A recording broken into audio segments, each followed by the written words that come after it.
Tayo po ay may kakataon naman pagkatapos ito para sa mas mahabang talakayan. Pero unang-una tayo ay narito ngayon sa Balayan Regional Trial Court para mag-file ng kaso laban kay PCO Undersecretary Claire Castro dahil sa kanyang libelous statements tungkol sa aking solar business.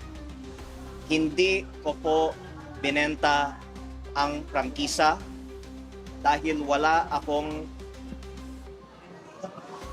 kumpanyang may prangkisa na binenta ko. Ang binenta kong kumpanya ay walang prangkisa. At hindi ko naman pong nais na masaktan si Yusek Claire Castro, ngunit kailangan ko lang pong depensahan ang aking pangalan dahil ilang vlog na po siya tungkol sa akin at ayon po sa advice ng aking lawyer, maraming salamat po kay Attorney Topacio sa kanyang guidance, napakarami pong grounds to file a case on Yusek Claire Castro for libel at based on the advice po of Attorney Topacio, pagpaplanuhin natin pa po ang iba pang mga legal na hakbang in response to all of these libelous statements. Pero ang pangunahing pakay ko po ay depensahan ang aking pangalan at gusto ko pong linawin sa inyong lahat, wala akong binentang prangkisa. Sir, bakit libel, hindi cyber libel?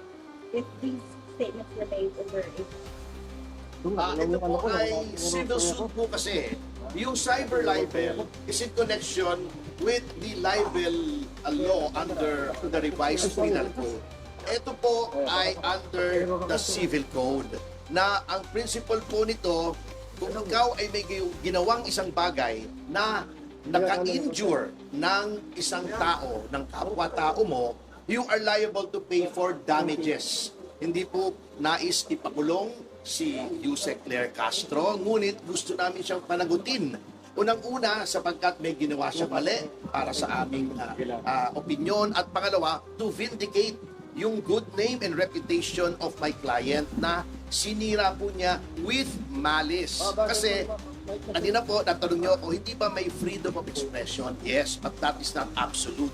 Ito po ay hindi lamang exercise ng freedom of expression ng isang journalist o isang pangkaraniwang mamamayan. This is a targeted attack against Congressman Leviste for being a critic of the government. Kitang-kita po natin yung pattern.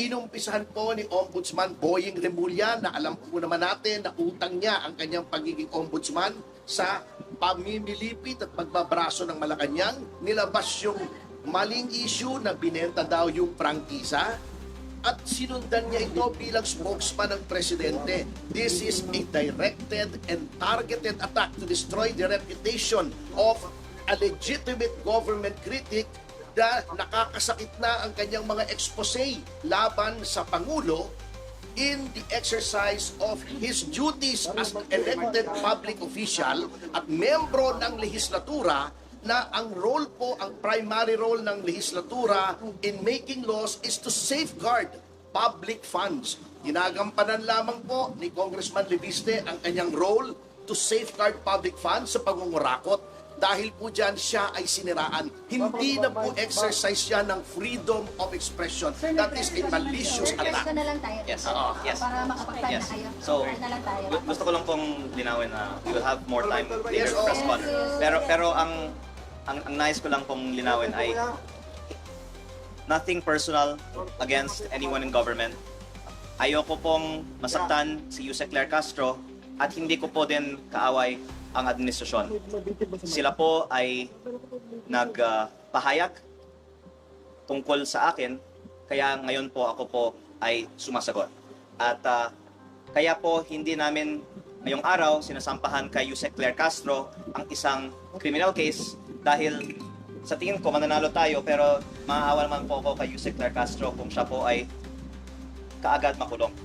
Sa tingin ko po ang ating unang hakbang ay isang civil case. At ito po ay for 110 million pesos in damages. na sa tingin natin po, we will win po this case. Maraming salamat po. Thank you. Salamat po sa inyo. SPNEC po ito, no? SPNEC. Kung ikaw, SPNEC. So, in his personal capacity, i-confirm ko na sorry. yung Sorry, this is my personal. Sir, i-confirm ko yung Yes.